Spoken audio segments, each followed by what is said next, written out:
어느 일요일 저녁이었습니다. 며느리 이서연의 손길이 마지막 메뉴인 돼지고기, 김치찜을 식탁에 올리느라 분주했습니다. 오래된 규칙처럼 남편 박준호의 본가에는 9명의 가족이 모두 모여 저녁 식사를 하는 날이었지요. 분주함 속에서 시어머니 김정숙 여사의 전화가 울렸습니다. 전화기 너머로 들려오는 목소리는 감출 수 없는 기쁨으로 한껏 들떠 있었습니다. 반찬 2가지만 더 만들라는 당부와 함께 아주 중요한 발표가 있을 거라는 예고가 뒤따랐습니다. 서연은 웃으며 알겠다고 대답했지만 마음 한구석에서는 작은 의아함이 고개를 들었습니다. 평소 가족 식사에서 이토록 기쁨을 노골적으로 드러내신 적이 없었기 때문입니다. 그 시각 남편 준호는 소파에 앉아 텔레비전에 시선을 고정한 채 미동도 하지 않았습니다. 이 집안의 묵계와도 같은 풍경. 남자는 손님처럼 앉아있고 부엌일은 온전히 여자의 몫으로 남겨지는. 형님 최미영과 시누이 박준희는 이미 과일을 깎아 먹으며 수다에 빠져 서연을 도울 생각조차 없어 보였습니다. 이제는 너무나 익숙해져 버린 광경이었습니다. 9개의 그릇과 접시가 가득 차려진 식탁. 아버님 박대철이 상석에, 그리고 시어머니 김정숙이 그 옆에 홍조 띤 얼굴로 바싹 붙어 앉았습니다. 시어머니는 헛기침으로 좌중을 집중시킨 뒤 젓가락으로 그릇 가장자리를 톡톡 쳤습니다. 모두의 시선이 그녀에게 향하자 드디어 입이 열렸습니다. 하늘이 무너질 만큼 좋은 소식. 잠시 숨을 고르며 모두의 기대를 한껏 즐긴 시어머니는 우렁찬 목소리로 낡은 동네가 드디어 재개발 구역으로 확정되었음을 공표했습니다. 식탁은 순식간에 술렁임으로 가득 찼습니다. 큰아들 박준수가 흥분을 감추지 못하고 보상금 액수를 물었고, 형님 최미영은 아파트 몇 채는 좋게 받겠다며 재빨리 말을 받았습니다. 시누이 박준희마저 자신의 몫을 기대하며 손뼉을 쳤지요. 시어머니는 의기양양하게 웃으며 구체적인 계획은 없으나 보상은 두둑할 것이라며 이제 박씨 집안도 팔자를 고치게 되었다고 선언했습니다. 모두가 웃음꽃을 피우며 얼마를 받을지, 얼마나 큰 집으로 이사 갈지 계산하기 바빴습니다. 하지만 오직 서연의 마음만이 철렁 내려앉았습니다. 시어머니의 시선이 흥분한 아주버님 부부와 기대에 찬 시누이, 심지어 고등학생인 막내 시동생 박준민의 얼굴까지 자애롭게 훑었기 때문입니다. 하지만 서연과 남편 준호를 볼 때 그 시선은 의미심장한 빛을 띠며 그저 스르르 지나쳐 버렸습니다. 남편 준호는 그 미묘한 차이를 전혀 눈치채지 못하고 서연의 팔꿈치를 툭 치며 우리 집도 이제 부자라는 속삭임을 전했습니다. 서연은 억지로 입꼬리를 올려 희미하게 웃어 보였지만 이내 고개를 숙여 밥그릇만 내려다보았습니다. 이 소식은 잔잔한 호수에 던져진 거대한 돌멩이였고, 그로 인해 일어난 화려한 물결은 다른 이들의 몫이었습니다.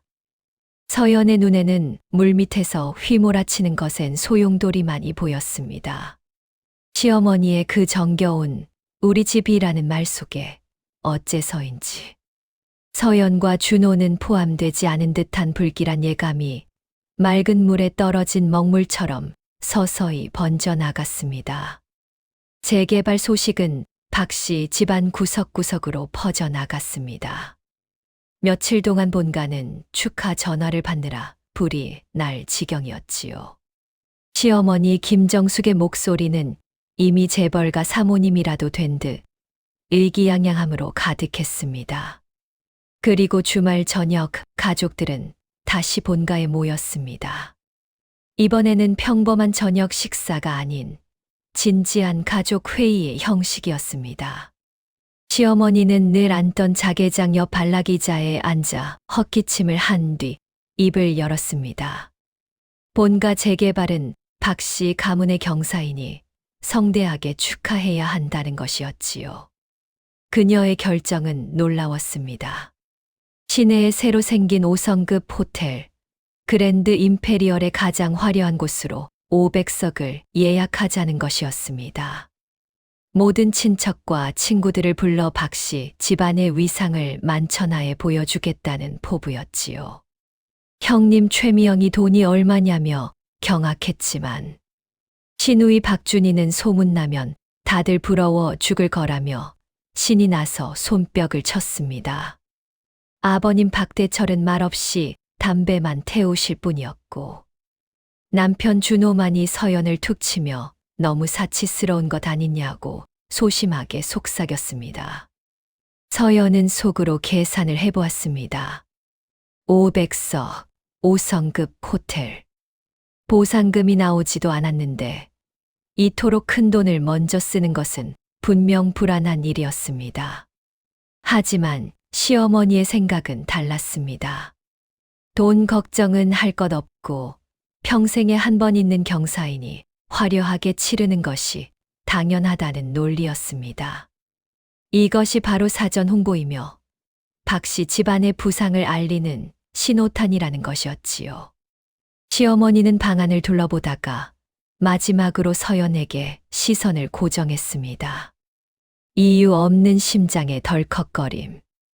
시어머니는 미소를 지으며 이 중대한 일, 호텔 예약부터 메뉴 선정, 하객 명단 정리까지 이 모든 자질구레한 일의 총괄을 서연에게 맡겨야 마음이 놓인다고 말했습니다. 500석 규모의 5성급 호텔 연회를 준비하는 것은 결코 쉬운 일이 아니었습니다. 서연이 망설이자 시어머니는 쐐기를 박았습니다. 돈 들어갈 일은 없으니 필요한 돈은 서연이 일단 먼저 내고 나중에 집안에서 정산하겠다는 것이었습니다.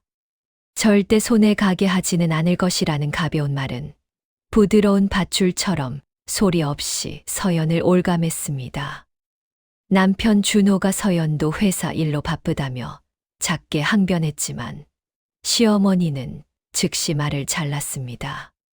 집안일보다 더 큰 일이 어디 있냐며 우리 식구인데 이 정도 힘쓰는 것은 당연하다는 단호함이었습니다. 준호는 목을 움츠리며 더 이상 아무 말도 하지 못했습니다. 서연은 시어머니의 그 신뢰하는 듯 보이지만 실은 거절을 용납하지 않는 미소를 보았습니다. 그리고 남일이라는 듯한 표정의 아주버님과 시누이를 훑어보았습니다. 만약 거절한다면 집안 대소사를 외면하고 헌신하지 않는 며느리라는 오명을 쓸 것이 뻔했습니다. 결국 서연은 알겠다는 대답을 할 수밖에 없었습니다. 시어머니는 그제야 활짝 웃으며 역시 우리 서연이가 속이 깊다며 사람 하나는 제대로 봤다고 흡족해했습니다. 그날부터 서연의 생활 리듬은 완전히 무너졌습니다. 틈만 나면 호텔 담당자와 메뉴 세부 사항을 조율하고 가격을 비교했습니다. 하객 명단은 더 골치 아팠습니다. 복잡하게 얽힌 시어머니 쪽 친척 관계는 한 명을 추가하거나 뺄 때마다 허락을 받아야 했습니다. 휴대폰은 뜨거워질 정도로 통화량이 폭주했고 퇴근 후의 시간은 고스란히 이 연회 준비에 쏟아부어졌습니다. 남편 준호는 가끔 대충해라고 말했지만 구체적인 도움을 요청하며 남자가 그런 자질구레한 일에 끼는 건 좀 그렇지 않냐며 슬쩍 발을 뺐습니다. 아주버님과 시누이는 편했습니다.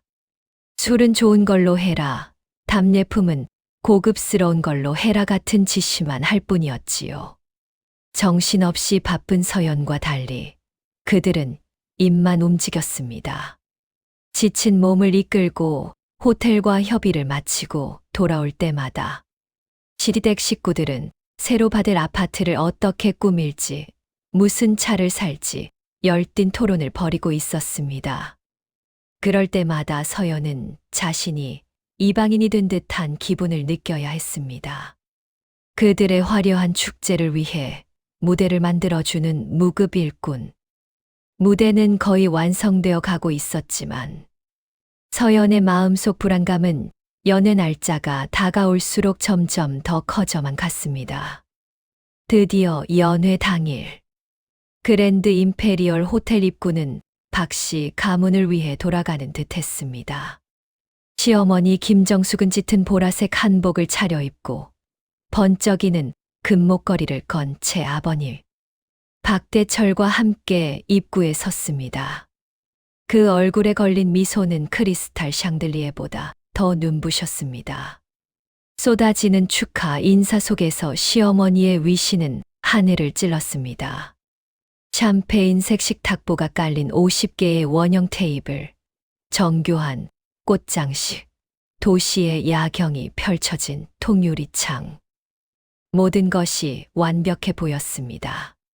큰아들 박준수 부부는 새로 산 양복과 투피스를 입고 사업가들과 인사를 나눴고, 시누이 박준희는 반짝이는 드레스를 입고 친구들과 셀카를 찍느라 여념이 없었습니다.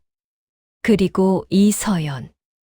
그녀는 반쯤 낡은 살구색 원피스를 입고 연회 시작 2시간 전부터 발 뒤꿈치를 땅에 붙여본 적이 없었습니다. 메뉴를 확인하고 좌석표를 점검하고 서빙 순서를 조율했습니다. 갑자기 추가된 테이블의 식기 문제를 해결한 것도 서연이었습니다.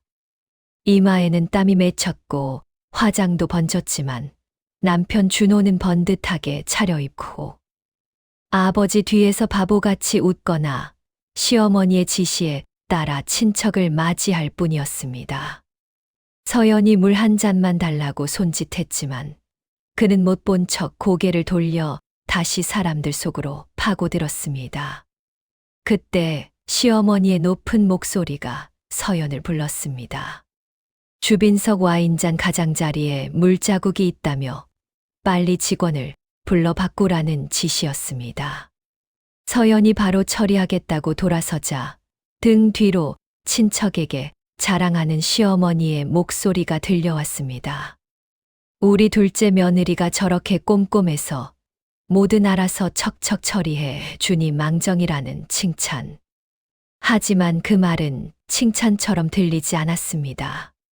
서연에게 필요한 것은 이런 칭찬이 아니라 짐을 덜어줄 작은 배려, 물 한 잔 건네주는 따뜻함이었습니다. 연회는 정식으로 시작되었습니다. 시부모님과 아주버님 내외, 시누이와 시동생이 주빈석에 둘러앉았습니다. 모두의 얼굴에 빛이 났습니다. 서연과 준호는 그 다음 자리에 앉았지만 마치 아주 멀리 떨어진 섬처럼 느껴졌습니다. 시어머니가 무대에 올라 마이크를 잡았습니다. 박씨 가문의 큰 경사를 축하하러 와주셔서 감사하다는 인사와 함께 이 모든 것이 조상의 복 덕분이라는 연설이 이어졌습니다. 뜨거운 박수갈채와 함께 스포트라이트가 주빈석의 9명에게 쏟아졌습니다. 그들은 웃으며 건배하고 부러움의 시선을 만끽했습니다. 참으로 화목하고 부유해 보이는 그림이었습니다. 서연은 어두운 구석에 앉아 이 모든 것을 바라보았습니다. 이 성대한 연회의 모든 디테일은 자신의 손을 거쳤지만 그 어떤 영광도 자신과는 상관이 없었습니다. 무대 뒤의 스태프. 힘들게 무대를 만들고 조명을 설치했지만 막이 오르자 주연 배우들은 화려하게 등장했고 자신은 그림자 속에 버려진 존재. 남편 준호가 고생 많았다며 팔을 툭 쳤지만 서연은 아무 말도 하지 않았습니다. 그는 언제나 일이 다 끝난 후에야 의미 없는 위로를 건넬 뿐이었습니다. 요리가 하나씩 나오고 분위기가 최고조에 달했을 때 시어머니가 다시 일어섰습니다. 장내의 모든 시선이 다시 그에게 집중되었습니다. 시어머니는 헛기침을 하고 더없이 자랑스러운 미소를 지으며 입을 열었습니다. 박 씨 집안에 또 하나의 엄청난 희소식. 재개발 보상으로 나오는 아파트가 마침 9채인데 박 씨 집안의 가장 핵심적인 9식구에게 한 사람당 한 채씩 공평하게 나눠주기로 결정했다는 것이었습니다. 순간적인 환호성이 터져 나왔습니다. 9채, 9식구. 아주버님 부부는 허리를 꼿꼿이 폈고 시누이는 소리를 지르며 시어머니를 껴안았습니다. 서연은 차가운 기운이 발바닥에서부터 치솟는 것을 느꼈습니다. 9식구. 시부모님, 아주버님과 형님, 그리고 그들의 아들, 시누이, 막내 시동생. 여기까지 7명. 남은 2명은 설마 자신과 준호일까? 희미한 희망의 불씨가 타올랐습니다. 어쩌면 이 모든 고생을 보상받고 핵심 가족으로 인정받는 순간일지도 모른다고 생각했습니다. 그러나 시어머니의 다음 말은 그 불씨를 완전히 꺼뜨렸습니다. 시어머니는 손을 들어 한 명씩 지목하기 시작했습니다. 첫 번째 큰 집은 시부모님 목. 두 번째와 세 번째는 큰아들 준수와 큰며느리 미영이 목. 네 번째는 큰손자 목. 다섯 번째는 막내딸 준이 목. 여섯 번째는 막내 아들 준민이 목. 그리고 7번째는 놀랍게도 준호의 큰아버지 박대성 몫이었습니다. 8번째는 셋째 이모님 댁 외사촌 목. 마지막 9번째는 시어머니의 친동생 이모 할머니 몫이었습니다. 9채의 아파트는 명확하게 분배되었습니다. 시부모, 자녀, 손주, 그리고 친척들까지. 모든 분배에는 명분이 있었지요. 오직 박 씨 가문의 둘째 아들 박준호와 이 연회를 위해 온갖 고생을 다한 둘째 며느리 이서연의 목만 없었습니다. 세상의 모든 소리가 사라진 듯 했습니다. 뻣뻣하게 얼어붙은 서연의 귓가로 사방에서 쏟아지는 시선이 느껴졌습니다. 부러움은 점차 놀라움과 의욕으로, 그리고 마지막에는 노골적인 동정과 약간의 고소함마저 섞여 있었습니다. 옆 테이블에서 둘째네는 왜 없지, 저 둘째. 며느리, 시어머니 눈 밖에 놨나 보내라고 수군거리는 소리가 바늘처럼 마음에 박혔습니다. 거대한 굴욕감이 파도처럼 서연을 덮쳤습니다. 그녀는 고개를 돌려 남편 준호를 보았습니다. 그 역시 공개적으로 배제당한 이 순간. 그는 고개를 숙인 채 이미 식어버린 달곰탕 그릇만 뚫어져라 쳐다보고 있었습니다. 얼굴은 터질 듯이 붉어졌지만 그는 마치 주문에 걸린 것처럼 꼼짝도 하지 않았습니다. 단 한마디의 의문도 불만도 표출하지 않았습니다. 감히 고개를 들어 아내를 쳐다보지도 못했습니다. 연회의 소란, 환호, 값비싼 아파트. 그 모든 것은 그들의 것이었습니다. 서연과 준호는 마치 호화로운 연회에 잘못 들어온 거지. 아니, 이용당하고 버려진 걸레 같았습니다. 차가운 칠리 새우가 입안에서 기름에 젖은 솜뭉치처럼 맴돌았습니다. 삼킬 수도 뱉을 수도 없었습니다. 주빈석의 소라는 파도처럼 밀려와 귀를 찔렀습니다. 시어머니는 이익을 본 친척들에게 둘러싸여 아첨을 듣고 있었습니다. 우리 테이블은 보이지 않는 유리벽에 막힌 듯 고요했습니다. 가끔 술을 권하러 왔던 먼 친척들은 이곳의 냉랭함과 서연 부부의 굳은 얼굴을 살핀 뒤 어색하게 웃으며 자리를 떴습니다. 동정, 호기심, 고소함. 온갖 시선들이 그물처럼 얽혀 서연을 치욕의 기둥에 묶어두었습니다. 서연의 마지막 희미한 희망은 남편 준호에게 달려 있었습니다. 그가 일어나 어머니, 왜 저와 서연이 몫은 없습니까? 라고 단 한마디라도 묻기를 바랐습니다. 하지만 준호는 여전히 타조처럼 머리를 가슴에 파묻고 있었습니다. 그는 분노가 아닌 극도의 궁지와 회피 때문에 떨고 있었습니다. 서연은 사포로 문지른 듯 건조한 목소리로 남편을 불렀습니다. 준호는 바늘에 찔린 듯 움찔하며 극도로 힘겹게 고개를 들었습니다. 시선은 불안하게 흔들렸고 목소리는 쉬어 있었습니다. 그는 아내가 화를 낼까봐 두려워하며 자신도 엄마가 저러실 줄은 몰랐다며 마음에 담아두지 말라는 한심한 말을 내뱉었습니다. 마음에 담아두지 말라니. 9채의 아파트, 모든 친척 앞에서의 공개적인 배제. 이것이 그저 마음에 담아두지 말 한마디로 끝낼 일인가. 서연의 마지막 기대는 풍선처럼 쪼그라들었습니다. 그녀는 박준호 씨는 당신 어머니, 아들이 아니냐며. 지금 우리가 어떻게 바보 취급당하는지 보이지 않느냐고, 할 말 없느냐고 낮고 날카롭게 물었습니다. 준호의 얼굴에 극심한 고통이 스쳤습니다. 그는 주빈석을 힐끗 보더니 사람이 이렇게 많은데 엄마에게 소란 피우면 다들 보기 안 좋지 않냐며 나중에 다른 계획이 있으실지도 모른다고 애원했습니다. 보기가 안 좋다. 서연은 냉소를 터뜨릴 뻔했습니다. 우리 체면이 안 좋은 것인가? 아니면 당신 어머니 체면이 안 좋은 것인가?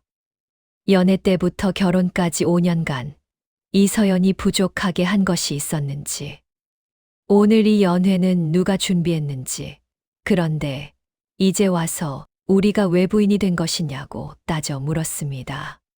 준호는 말문이 막힌 채 결국 나 좀 그만 들볼까. 내가 뭘 어떻게, 우리 엄마잖아 라고 억눌린 목소리로 소리쳤습니다.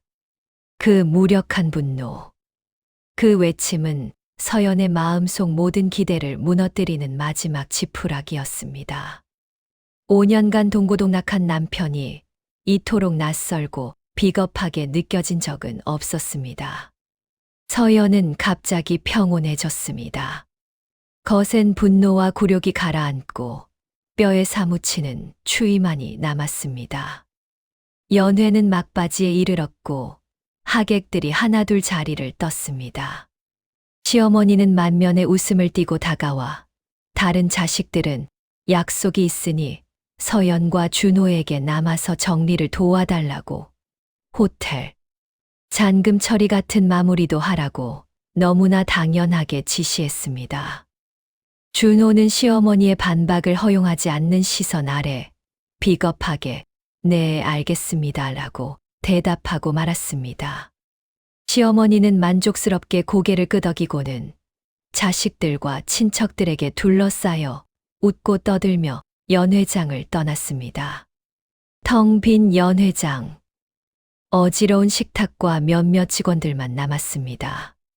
서연은 자신을 위해 한마디 말도 하지 않은 남편을 바라보았습니다. 마음속 빙하에 깊고 어두운 균열이 일었습니다. 이 집에서 기댈 수 있는 것은 오직 나 자신뿐이라는 차가운 목소리가 울려 퍼졌습니다.